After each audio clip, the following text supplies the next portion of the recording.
It's April 2022, and thousands are gathered in the Caribbean city of Nassau for the inaugural Crypto Bahamas conference, a showy, neon-drenched eulogy to all things cryptocurrency, hosted by Salt, an events firm led by Blinken You Missed It White House comm director Anthony Scaramucci, and FTX, a ballooning crypto exchange whose CEO, Sam Bankman-Fried, is a mop-headed Toyota Corolla driving slub genius whose Robin Hood aphorisms and membership of a movement called effective altruism has made him a darling of the Web3, blockchain, and even political realms.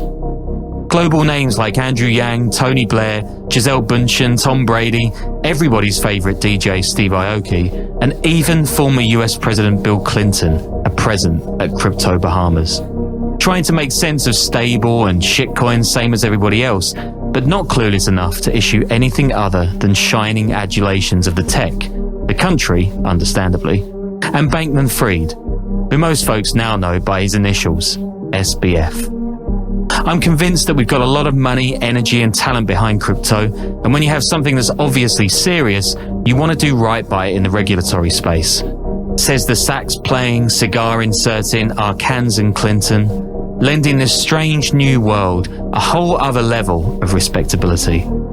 That's despite fleets of crypto scammers, Asian slave armies, and the increasing use of Bitcoin and other ledgers to wash and fund the activities of some of the world's scariest organized criminal groups.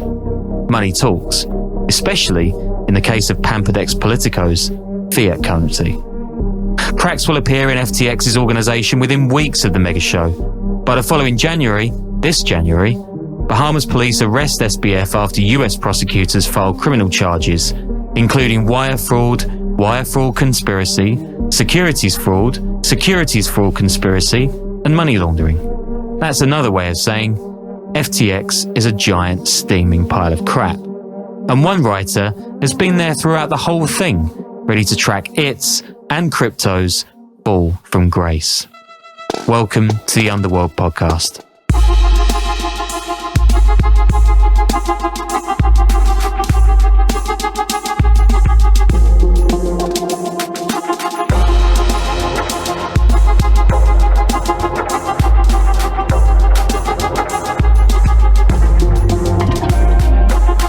Hi guys, and welcome to the show where SW and DG dig deep into FTX, BTC, and of course, SBF. My name's Sean Williams.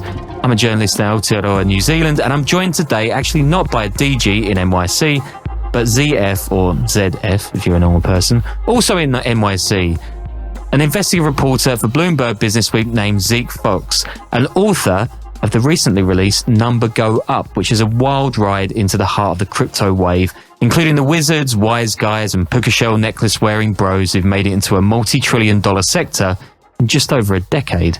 And of course, Crypto Bahamas. What a guy will do to see Steve Aoki, eh? First off, we've got a great new bonus from Auckland this week, a drug trafficking tale winding from LA to Sydney to Tahiti. And I've got some cool stuff coming up for the show from Papua New Guinea, where I'm heading this week on assignment for a Harper's magazine.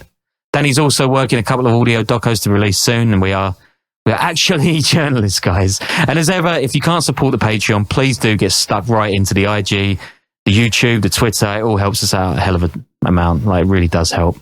I've spent a large part of this week listening to the audio book of Number Go Up, so cheers to Zeke for doubling my weekly gym time. But it's a crazy, crazy good read. Winds from Miami to the Bahamas, El Salvador, Southeast Asia, where some of the worst crypto-related crimes are still going strong today. And you might remember our show on the scam compounds from a year or so back now.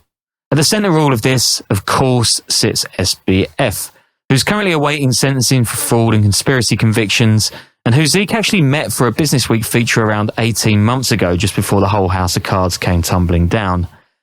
Less well known, perhaps, is something called Tether, a so-called stable coin, which is kind of like the foundation for a huge amount of crypto transactions.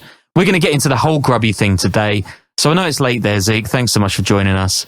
This book is it's pretty insane. Thank you so much for having me on. We're going to, I guess, because you tee up the book with Sam Bankman-Fried, you mentioned meeting him in the Bahamas at these kind of like slubby headquarters of FTX, which is his exchange. I mean, if you could draw a kind of cosmology of the crypto Milky Way, say, like where is SBF and FTX, and then where is Tether as well? So at that time, it's February 2022, and FTX had just aired its big Super Bowl ad with Larry David, where basically they made the case that crypto was an invention as good as the wheel, the Walkman, the fork, and that if you doubted crypto, you were pretty much a loser who's going to miss out on the next big thing. And Bankman-Fried, at this point, he's 29. He's worth $20 billion. He's basically the biggest star in crypto. Now, he's not like the richest guy in crypto. That would be Binance's CZ, whose exchange was like way, way bigger.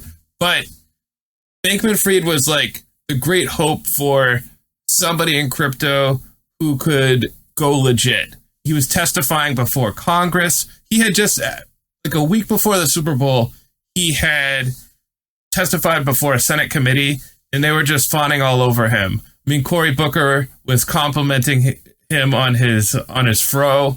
They're asking his advice about how to regulate crypto, and nobody's really talking about, hey, like, why is this guy in the Bahamas? I mean, and the answer, which he would tell you, is that the stuff we do here would not be legal in the United States. Yeah, there's like moments where you meet him where you say that it's not really a mask slipping, is it? He just kind of comes out and pretty much blurts out the whole thing in sort of not so cryptic language. So I went to go meet him because I wanted to solve this mystery of Tether. And if SBF was like the most legit guy in crypto, Tether was like the least legit, and it's also massive. It's a stable coin. It's the coin that's always worth $1, and it's supposed to be backed by real dollars in the bank. And at that time, it had gotten to be bigger than $50 billion. So they're supposed to have $50 billion in the bank somewhere. And I'm basically on a mission to figure out where that is and if it really exists. And Bankman-Fried, as one of the biggest players in crypto, is one of the biggest users of Tether, because you can kind of think of Tether as like casino chips, and you can think of FTX and Binance and these other crypto exchanges like casinos. So instead of each having their own cashier, they send their gambler, like, gamblers, you want to play here? Head over to the old Tether cashier, buy some Tethers. Then you can bring them to whatever casino you want, move them around to different casinos, whatever. So I'm thinking Bankman-Fried has got to know what's going on with Tether. But also, I'm fascinated by this guy because when he actually seemed to be maybe living out something that I'd always kind of imagined. Because I specialize in writing about people who made a lot of money in sketchy ways on Wall Street. And I've been doing it at Bloomberg for like more than a decade. I've met all sorts of guys who had made fortunes on payday loans, penny stock schemes, online ad scams. And I'd sometimes thought, a lot of these guys, they get their 10 million, their 100 million, and they seem kind of bored and unhappy. And I'd even proposed to some of them. I'd said, maybe you would get some more fulfillment for your life if you gave that money to charity. Like, that could be kind of cool. And nobody liked this idea. Nobody took me up on it. And then I meet this guy, Sam Bankman-Fried, and he's like, hey, listen, when I was a teenager, I was a vegan, I was an animal rights activist. Then I met this philosopher who said, that's not the best use of your time. You should just get rich and then give the money to charity. We'll hire thousands of activists to hand out pamphlets with the money that you'll make. And teenage Sam was like, that sounds cool. And then here he was in front of me, less than a decade later, running what appeared to me to be like a giant crypto casino where people are going to probably lose money. And he's doing it for charity, he says. he seems sort of like he's following this Robin Hood plan that I had imagined. So I was really fascinated by him. I wanted to pump him for info about Tether, but I also was curious, will he actually follow through with this plan, or will the pursuit of ever more wealth corrupt him along the way? So I was down in the Bahamas with trying to investigate these two things, and sadly, not really trying to investigate the thing that I should have been trying to investigate, which was, is this curly-haired guy sitting right next to me running the biggest financial scam of all time? This is the sort of effective altruism, isn't it? The kind of like get mega rich and make more of a difference in the world that somehow hasn't saved the world from any of its major ills so far, which you would expect it to have done if people were following it, I guess. Well, like, I find the idea kind of appealing. Yeah. If you start sort of small, they'll say like, hey, like, you could probably give some more to charity, right? Like, your life's pretty good. Let's say you gave away, 10% of your income. I mean, you'd make some sacrifices, but you could handle that, right? And that could make a big difference for someone where that money would go further, somebody who might be hungry right now. And it's like, it's hard to argue with that. But these effective altruists take that argument to crazy extremes. And Sam became like the face of this movement, and he took it to the absolute, he pushed this to the limit. And it actually gave him a crazy tolerance for risk. Because, and we talked about this, he would say, I don't think that my life matters more than someone else's. If like my life is a little worse, but that could make several other people's lives better, I should make that choice. And if you asked him, hey, so he would say like, I don't really care if I end up broke. Most CEOs really want to hold on to that like last 10 million so they can have their yacht and their fancy house. He's like, I'm going to double down every single time because all I care about is maximizing the expected value of my earnings and earning the most to give away. And I don't really care if there's a risk that I end up destitute. And like, if you had asked him, hey, we're going to flip a coin, heads, you're going to become a trillionaire and you can give it all to charity and save the world from the evil robots. That was one of his goals. Tails, you're broke and you're gonna be in prison for the rest of your life. He would have said, like, let's flip that coin. We got to flip it because the heads is so good for the world and tails is kind of bad for me, but negligible impact on the world. It's funny because you mentioned, and one of the kind of next things that you get into in the book is you go to this like huge conference in Miami, like the biggest sort of collection of crypto. I'm going to say diplomatically, maybe dickheads. They sound like the most awful collection of people. I don't know.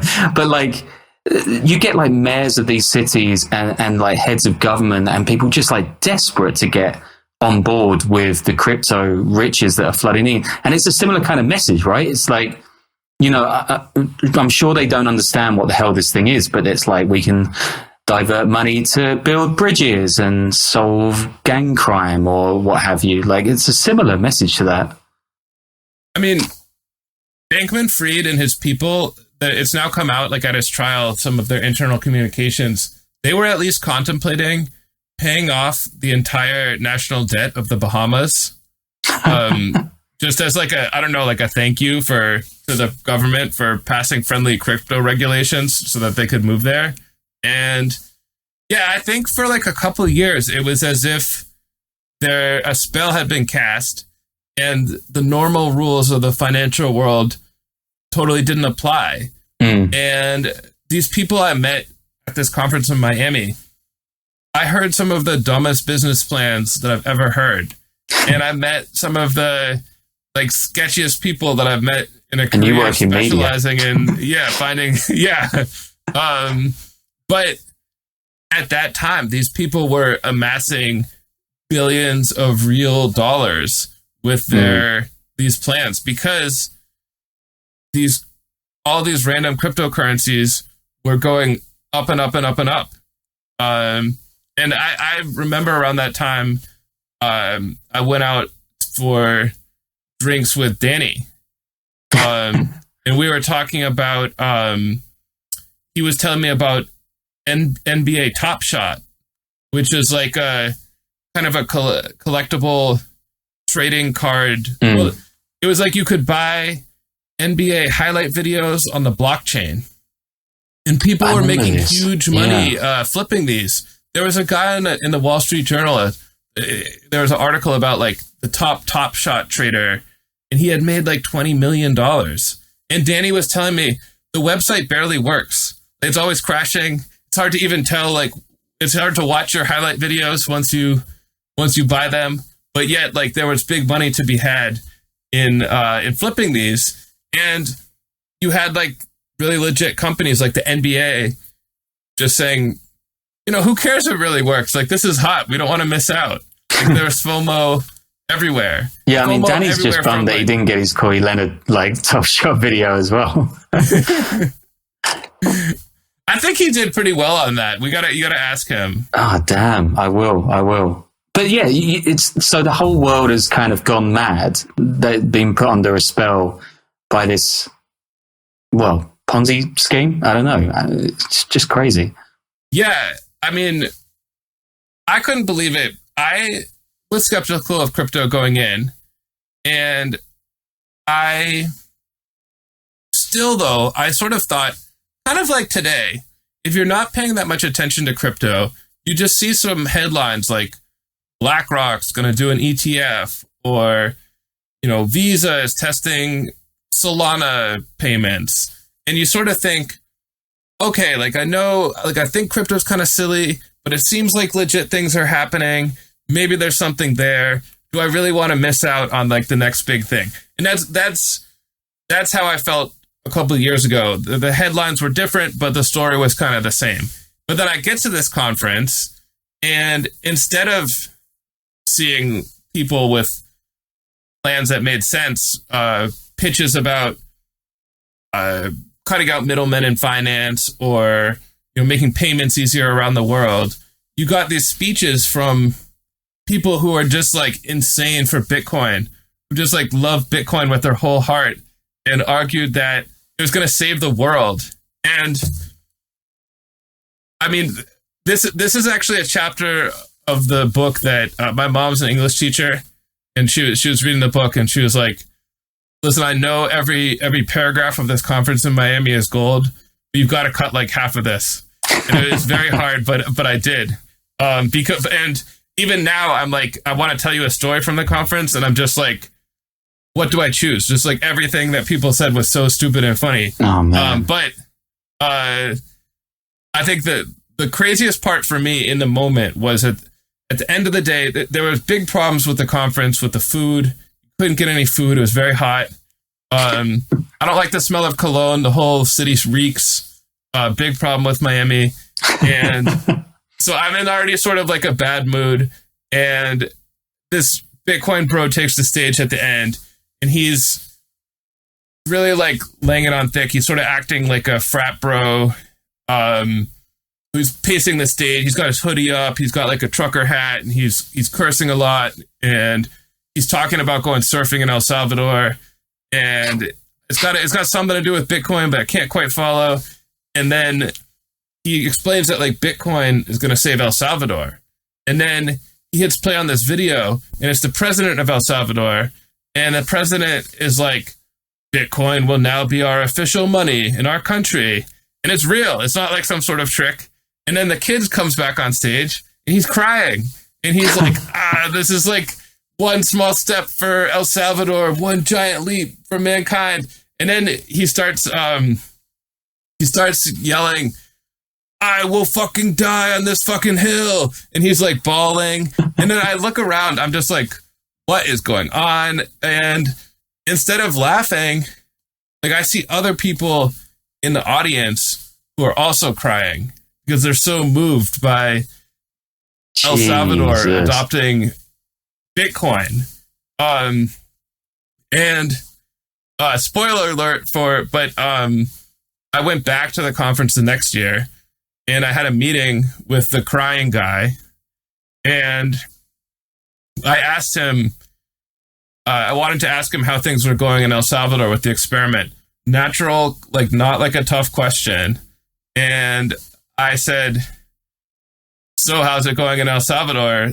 That was a big announcement last year. He's like, oh, I don't want to talk about that. And then I said, he was like, bro, I don't want to talk about that. Then I'm like, well, when was the last time you were in El Salvador? Did you notice anything? He was like, bro, I don't remember. And I'm like, you don't remember when you last traveled to El Salvador? And he was just like, no. Can we move on? But that was because this experiment was a disaster and people in El Salvador hate Bitcoin. Yeah, but, that's our good friend Nayib Bukele, right? He's like he's a stalwart of this manner because of the anti-gang drives, which is kind of it's all tied in, right? This like pivot to Bitcoin and the kind of like autocracy, and it's just like a crazy situation. I'm still kind of confused what's in it for him with Bitcoin. It made him popular with the crowd of dickheads that you mentioned. But he spent quite a lot of money on this Bitcoin initiative, like hundreds of millions of dollars, and it totally backfired. Like he's actually, Bukele, his authoritarian policies are popular, according to, real independent polls. But his Bitcoin policy, people hate it. And it's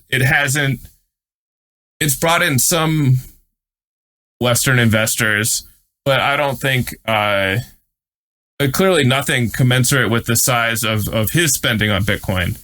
So, but he's still sticking with it. And you will see, I follow him on social media, and it's seemingly like anyone who has anything to do with Bitcoin who visits the country can get an audience with the president. I saw recently a woman who sells like Bitcoin stuffed animals was down there. Okay. Gave one to the president. Oh my God, that's so embarrassing. This is kind of because I've done a bunch of reporting on crypto as well, and I think I share a lot of your opinions on the whole thing. But I guess one of the biggest red flags is that when I've been reporting on kind of blockchain, Web3 related companies, is that there's some talk of this kind of this sort of like restorative or like kind of democratizing stuff about saving the world, getting around fiat currency. You mentioned at that conference, I think there's like a stack of dumped Venezuelan currency. There's like God knows how many stories on this is going to save people in Iran. This is going to save people in Uganda, or and it always ends up being bros selling pictures of apes or like NBA shots to get a few bucks. And it like you mentioned, also going to the Bahamas, where SBF is talking as well. He's actually getting interviewed by Michael Lewis, of all people, who wrote a book that came out recently, and I think got, there was a Wired story that was just like brilliant, saying that your book was way better account of everything. But, it's basically an elitist game, right? It seems like it's become a sort of plaything at the top end for kind of celebrities and sports stars and politicians and whatnot. A lot of the ideas that crypto people put forward, like, to give them some credit, I know they sound good, and I know there's smart people who are in this space who may even have good intentions. But I think you have to judge crypto based on what it's accomplished so far. And yeah, like, I think what you've seen is kind of a zero-sum game where the way to get ahead is to get in, be friend, either create the coin yourself or be friends with the guy who created the coin and get in really early at a discount. And by the time Danny and I are, talking about NBA Top Shop at a bar, I mean, look, there's some chance we're going to get lucky, but we're basically the suckers who are going to provide what they call the exit liquidity for the insiders who are going to dump their overpriced highlight videos on us when we just when we think we're going to get this big score. And when it comes to Bitcoin, I would have a lot of these conversations with Bitcoiners. Some of them, I think these guys are very sincere about how much they love Bitcoin and how great they think it is. But I would say, let's say your vision of the world comes true. Won't we just have like a new, because they're all very anti-bank, anti-billionaire, anti-establishment. But I would say, won't we just have a new set of oligarchs? Maybe like the Winklevoss twins? Are they going to be like our kings? We'll all just have to, beg them for sats. That's what Bitcoin people call like a fraction of a Bitcoin. There's no way it can make us all rich. That was sort of one of the pitch at the Bitcoin conference would be like, just get in now. We're all going to be rich. We can, and that's like the crypto people like to say, we're all going to make it. Like WAGME, that was a big meme. And it's like, we can't all make it. It's actually not possible. It's quite prosperity gospel kind of stuff, right? It's like similar. Yeah. Yeah. It's kind of crazy. I mean, let's turn to Tether then, because this is kind of it tethers a lot of the story together in your book, and it plays a kind of pivotal role in holding the crypto world together, I guess, in some ways. And you mentioned before that it's kind of this $50 billion thing, and it's tied to a US dollar, and its founders were saying that it was kind of tied to secure investments, right? But you were not really finding any evidence of that. How did you start to report that, and kind of tell me about some of the key characters involved in that out there as well? So if you, in the regular financial world, if you write about a company, like I was just reading an expose that somebody else wrote of a startup that claimed to be doing like big business in Nigeria.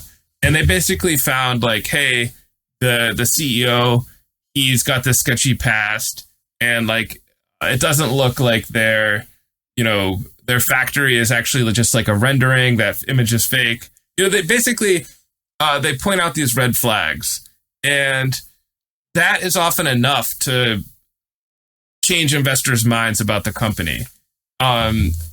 Because like investing is based on confidence. And with Tether, just in a few minutes of Googling, I turned up enough red flags that I certainly would have had some doubts about this company. That's like, meaning crypto, it's like the central bank of crypto, and it's clearly really important in crypto. But the CEO is so rarely seen that people online speculated that he was not a real person and did not exist. Like it was a stock photo. Not true, but like it was not a fringe view. And I'm told quickly that by people like Sam Bankman-Fried, they say, oh, well, if you want to do business at Tether, the real guy in charge is a CFO. His name is Giancarlo Di Vicini. He's Italian. He's from Milan. And early in his career, he was a plastic surgeon. And you Google him, you find this photo of him with half his face shaved, where he's looking in a mirror. And he's talking about how he quit plastic surgery. And he says he just realized his whole work was just a scam.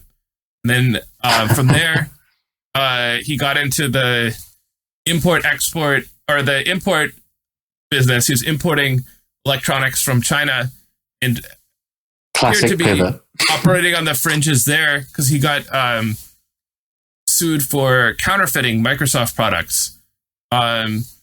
So then his business burned in a in a fire. His factory burned in a fire. On the web, it didn't take that much research to find that, like, on its website, he was portrayed as like this really, really successful entrepreneur.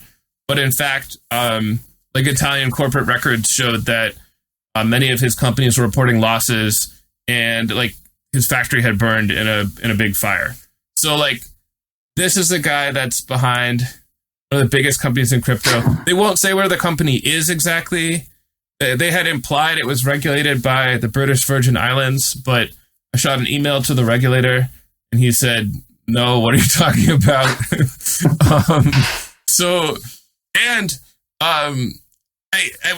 When I started looking into it, Tether had already been sued for fraud by the New York Attorney General. And in that lawsuit, they'd revealed like serious misconduct where Tether had misrepresented the nature of its reserves. So you've got this company that's saying, oh yeah, we've definitely got 50 billion in the bank, but we're not going to say where.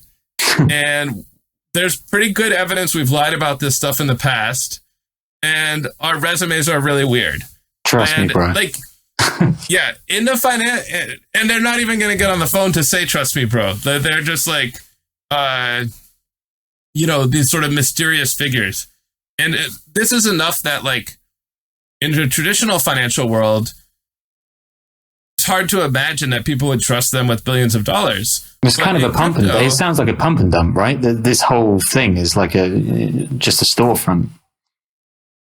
Yeah, I mean, they're not even investing the money to create like the appearance of legitimacy that one would expect. I start looking into it, and I don't really find anything reassuring. For example, at this Miami conference, one of the shadiest guys I met with, Alex Mashinsky of Celsius, now facing serious criminal charges for running a big fraud. At the time, one of the most legit guys in crypto, but also really unsurprising that happened based on my first impression. But anyway, he told me pretty early on, he's like, oh yeah, Tether, great guys. I give them Bitcoins and they loan me Tethers. And I've borrowed more than 1 billion Tethers from them, and I pay 6% interest. So I'm thinking, wait, I thought Tether was just backed by dollars in the bank. Now you're making loans to like one of these weirdos in Miami at 6% interest, backed by Bitcoin, which is really volatile. Is that that seems riskier than a bank line promised? Yeah, and I also find evidence that Tether, as I start investigating, I find records that show that Tether has invested billions of dollars in short-term loans to Chinese companies. And basically the situation at that point was that interest rates were zero. So even though Tether had amassed $50 billion, which sounds great as a business model, they didn't have an easy way to earn money with that pile. And so in order to earn profits, it's tempting to put their reserves at risk and to invest in weird stuff, which they're apparently doing, like this loan to Celsius or the Chinese commercial paper. So as I'm learning about their investments, I can't quite get to the bottom of like, do they have the whole 50 billion?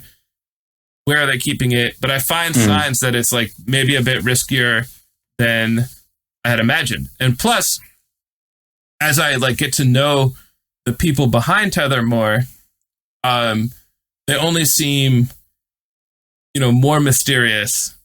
But yet Tether, as I'm looking into it, Tether just grows and grows. Yeah, the number go up. Yeah, it's just crazy, and I mean, people should definitely buy your book because there's so much more than we're going to talk about in the book as well. There's so many crazy stories and individuals that are involved in this. I want to kind of move on to possibly one of the darker, if not the darkest side of the kind of crypto world, which is something called pig butchering, which some people listening might know what that is.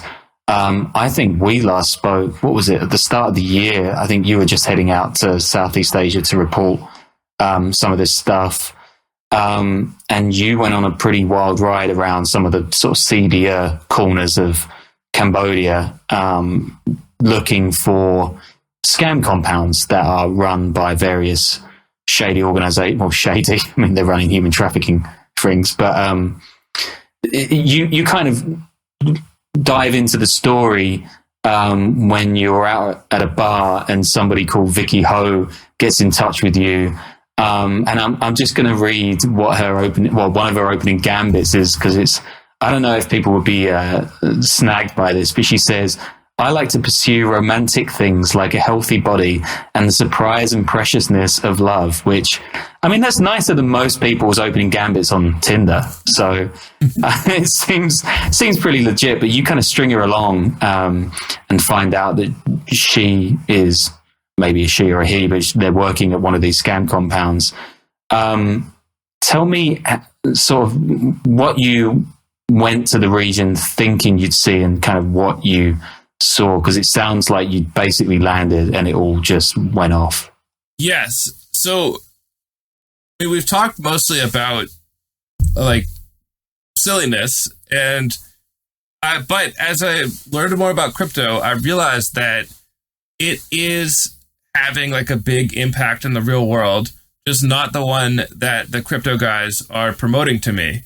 And the scam compounds are definitely the most evil part of that. And I had been reading up about these scam compounds, like huge office towers filled with thousands of people forced to send spam text messages around the clock and to hopefully lure people in richer countries into kind of fake friendships, and then lure them they start dropping hints. So Vicky, like all of them, eventually starts dropping hints like, "Oh, I have a lot of leisure time. Look at my Ferrari. My uncle gives me trading tips. Oh, look, he just gave me another good one." And after a few days, I mean, she finally let me in her secret and had me download like a trading app.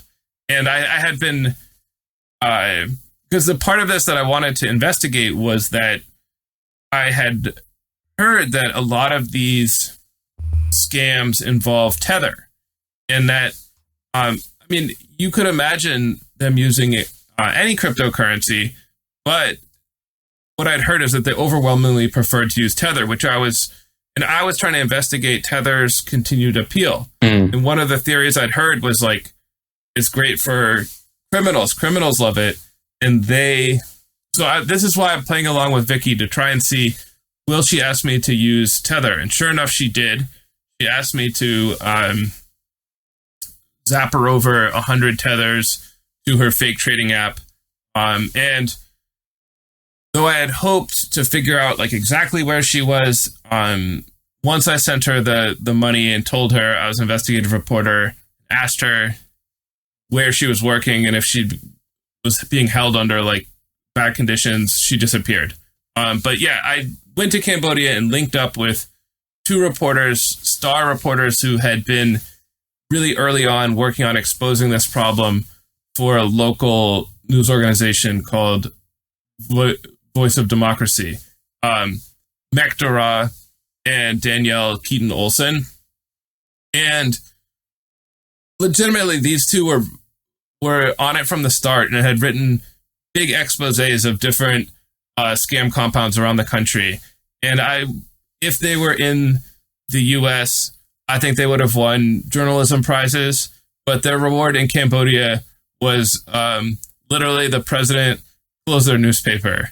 And he didn't say it was because of the scam compounds, but they'd become like a national embarrassment by the time I got there. The scale of this problem is huge. The UN has recently put out a report estimating that 200,000 people are held in these scam compounds and forced to work on like gambling and crypto scams. So I'm looking into I want to look into the crypto angle.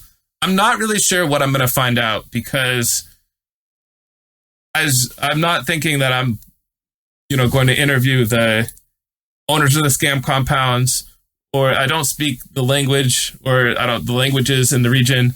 I do meet up with some people who escaped from the compounds by paying ransoms and hear about a little bit about how they work that way.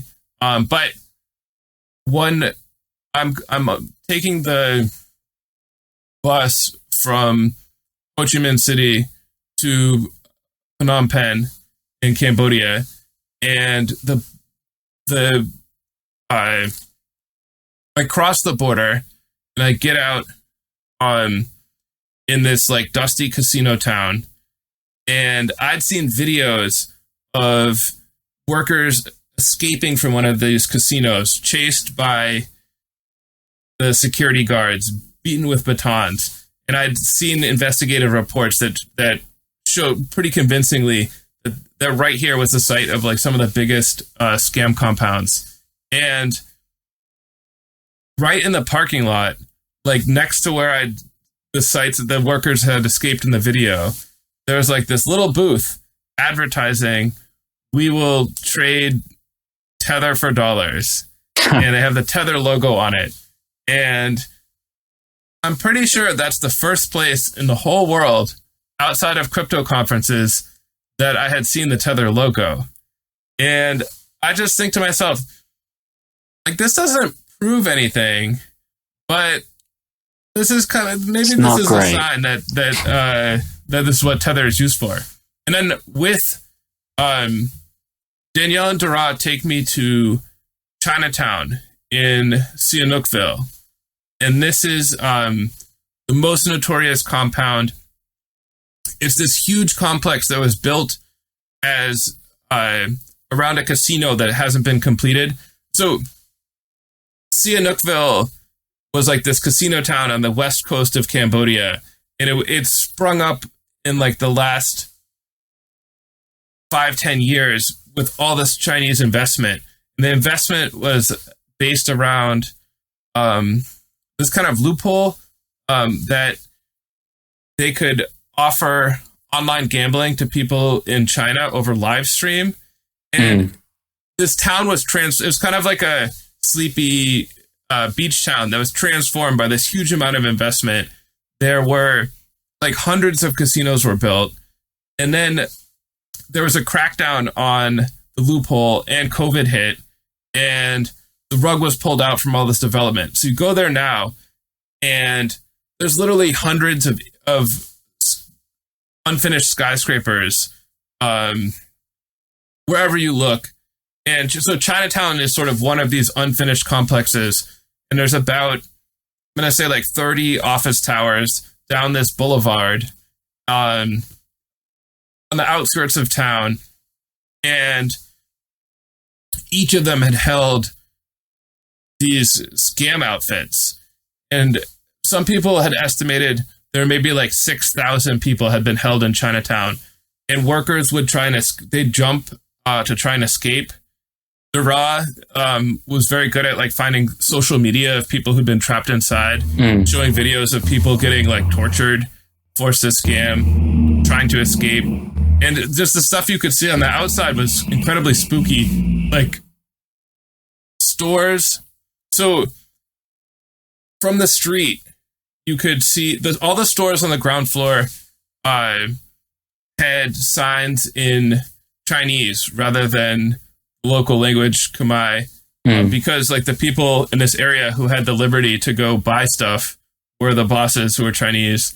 And the stores were divided inside by bars. So if you came in from the street to buy food, you could not pass through to the courtyard where on the inside where the workers would come. So there was like people who were trapped in the compound could only go into the stores from the back, and they could not pass through and get out to the street. Right. And I could see that a lot of these towers were built with balconies, but then these balconies had bars welded onto them, turning them into cages. And by the time I got there with Danielle and Dara, it was a few months after a big raid. And this was like the most prominent of the compounds. It attracted a lot of attention. So they made a big show of cracking down on it. And we had thought, we're curious to see what had happened. What we saw was that actually it appeared like activity had restarted. And judging by the laundry hanging on the balconies, there were they're filling back up with workers.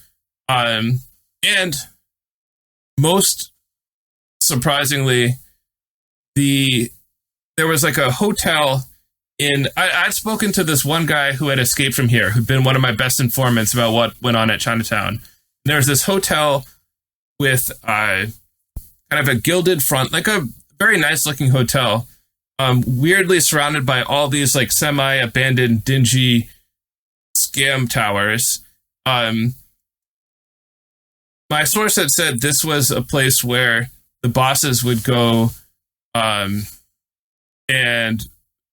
sleep with prostitutes.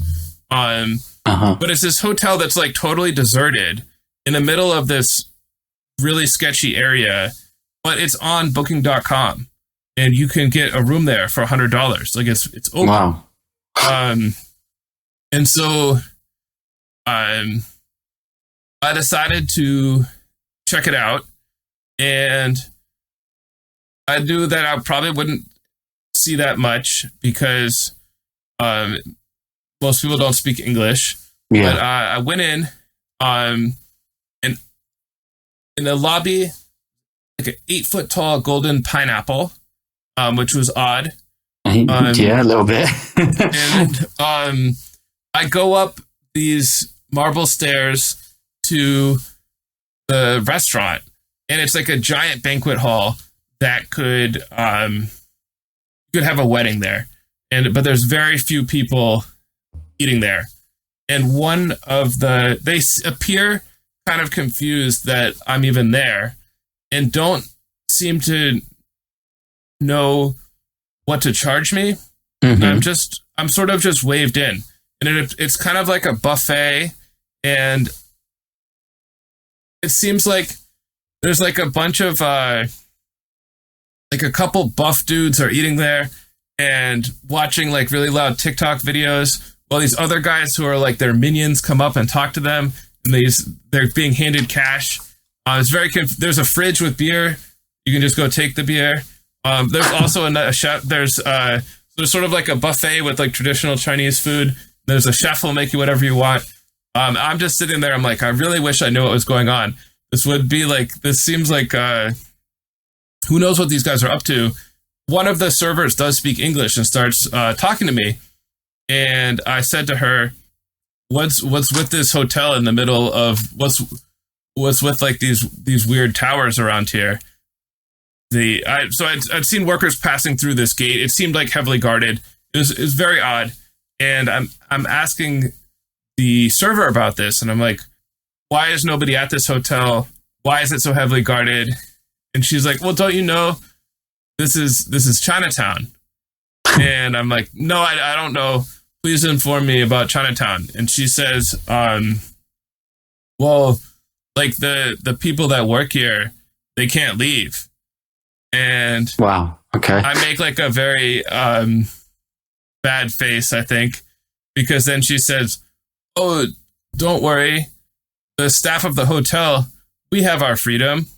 Oh my God. I'm just like, oh no, look, I talked to people who'd suffered horrible things in this compound. So I already knew that terrible things went on here, but then just being there and seeing that, like, no, this isn't some sort of conspiracy theory. This is real.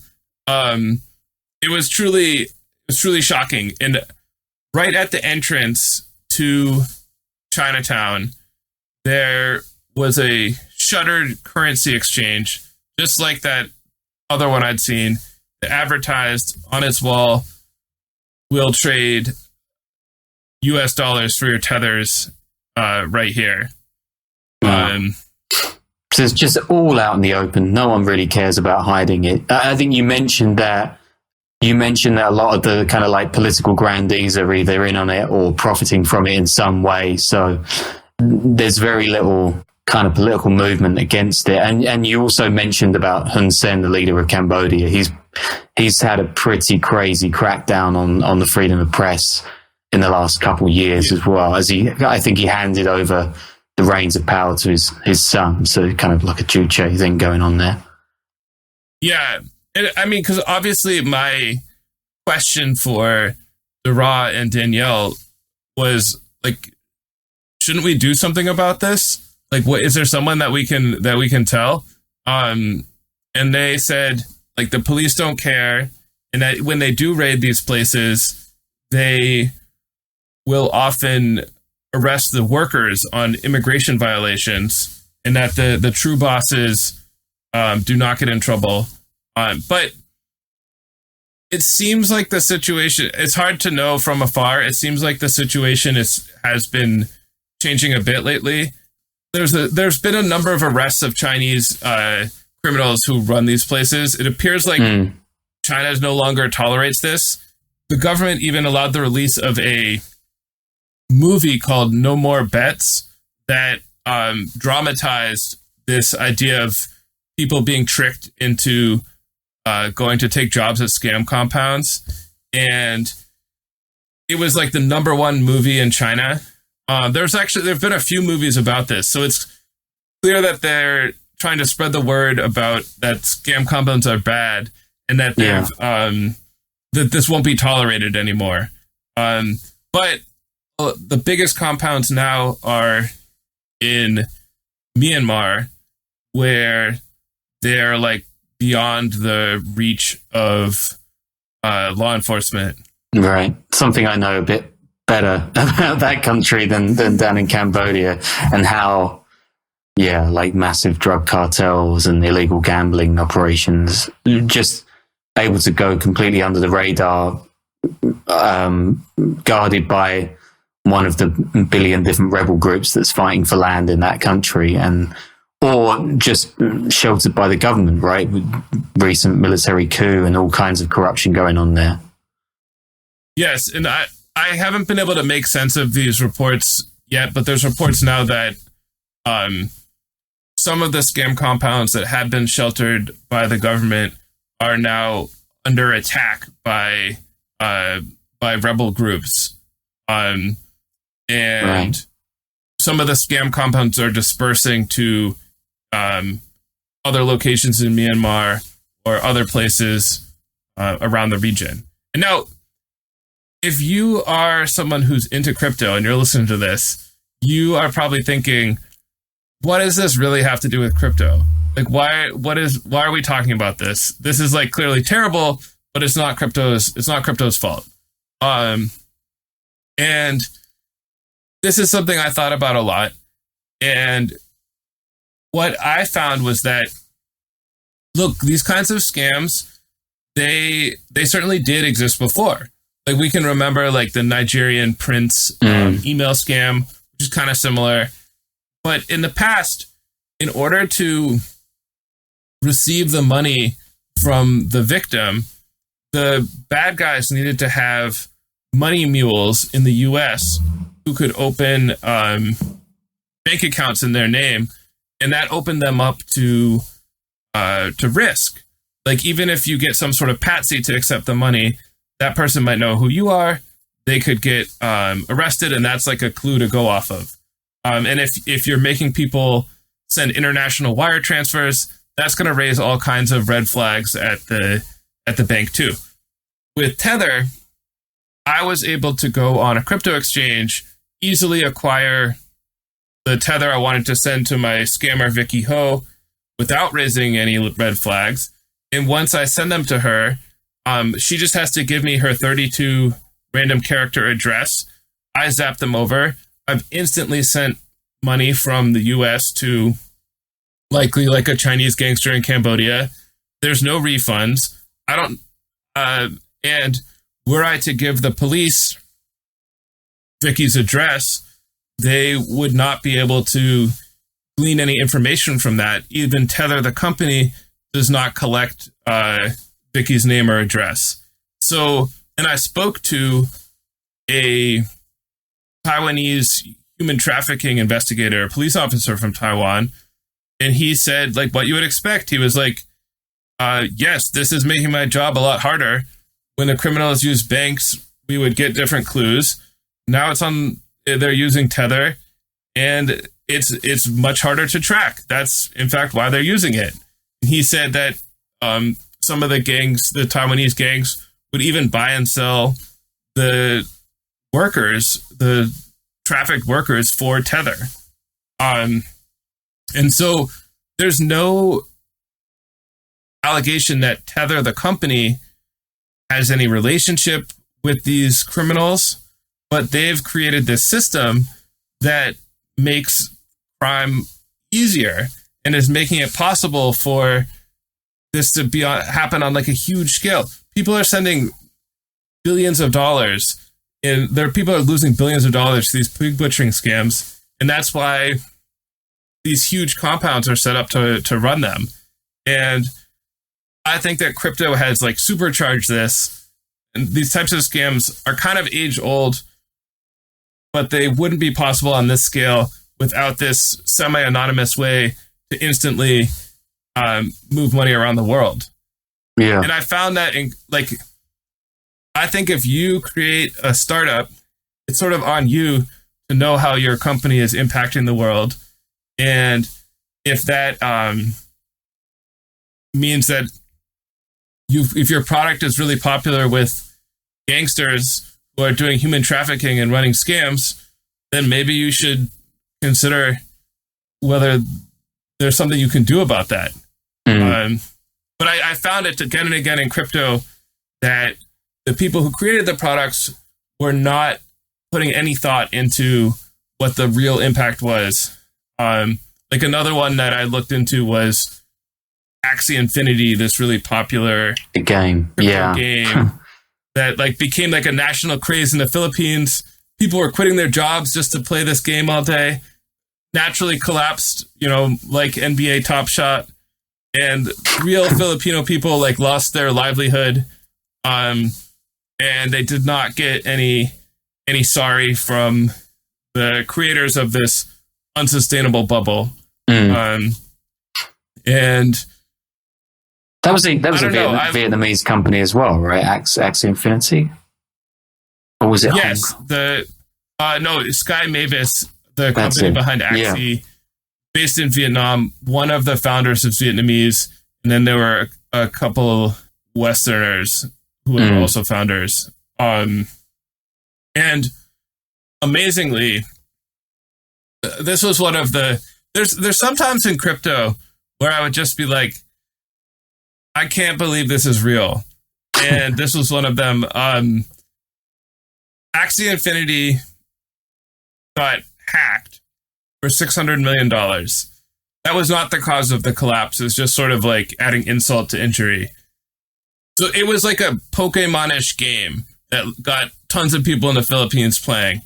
And the hackers were North Korean, and the U.S. government authorities have said that this stolen money from the Pokemon game is being used to fund Kim Jong-un's nuclear weapons program. I know that's kind of not funny when you think about it, but it is funny as well. Yes. And it like Tether, I couldn't get over this when I started looking into it. I mean, similarly, the top officials in the U.S. government, like the Treasury Secretary, they're having meetings about Tether, and they're like, "Is this a threat to the financial system?" Meanwhile, the co-founder of Tether was a child actor from the Mighty Ducks, and who'd had a big business buying and selling like swords and EverQuest and World of Warcraft. Oh my God. I don't know. It was it sometimes even now, it's sort of, sometimes it feels like a dream. It's like, did this all like really happen? Yeah. But I feel lucky that I was there for it. For sure. Just to meet all these bizarre people. Yeah. I mean, it is just some of the scenes and things that you rock up to in this book are pretty unbelievable, as kind of like these people who are just stereotype. I mean, they're just like hyper stereotypes of various people in the tech industry and in finance and various other places. Since you published the book, what kind of feedback have you had from people in crypto? I imagine you've got plenty of love/hate mail in the intervening time.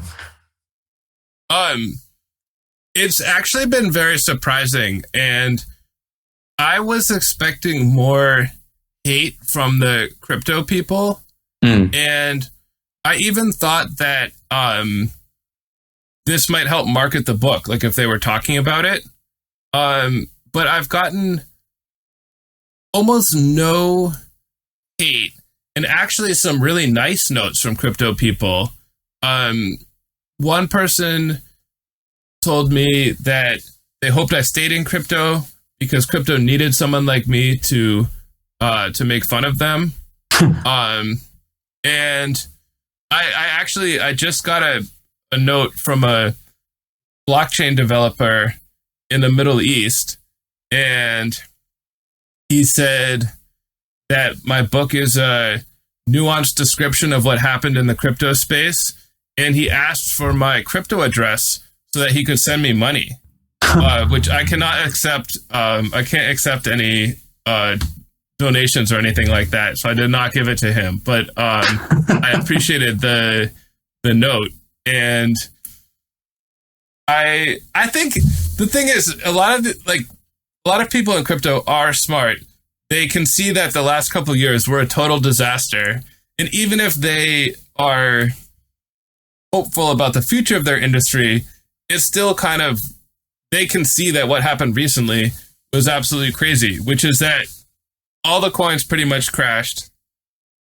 Most of the biggest companies in crypto were revealed to be frauds. And if you're in crypto, it's like, wait, these are the guys who were like hanging out with at the conference a couple of years ago. Now they're all like facing criminal charges. You know, it's extra surreal for them. So I appreciate that I like that the crypto guys have enough of a sense of humor to enjoy the book too.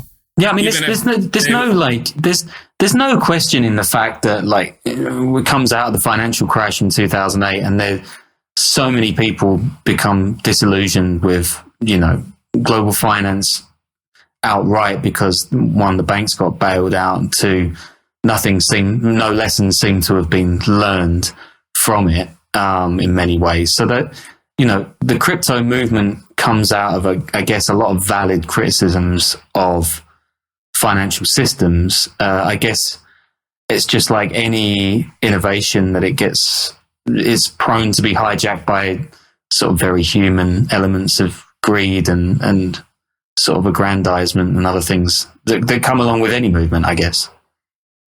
Yeah. And like, I think my book, the stuff that I read about these last couple of years, it kind of is an argument for traditional financial regulations, because like the crypto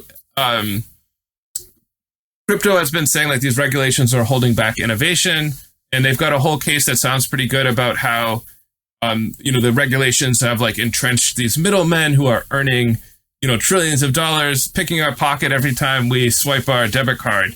And like, it's true, that's why the argument sounds good, because it is true. But the problem is that if you don't have the regulations, then you have people like Sam Bankman-Fried, and he's sitting on a giant pot of money, nobody's watching, and he can just go gamble it all on Dogecoin or buy a collection of rare Bored Apes, or $300 million of real estate in the Bahamas. And no one's the wiser until it, as long as the number keeps going up, no one will ever know. Yeah. Yeah. It's crazy. Well, Zeke, thanks ever so much for your time. It's late in New York City, so I'll let you go. But yeah, thanks for joining us. We'll put up links in the show description to the book. Everyone's got to buy it. It's awesome. You've managed to make a financial story into a thriller. So that's quite an achievement. John, thanks for having me on, and great talking with you. And thanks for advising me on my amateurish reporting in Southeast Asia. Oh God, no! I mean, if people read the book, they're gonna see so much more that you kind of got wound up in. I mean, we could have talked about the big fatty gang as well, but I'll let people read the book for that because that's another story altogether. Yeah, Zeke, thanks ever so much, and yeah, hopefully we'll speak again soon. See you later.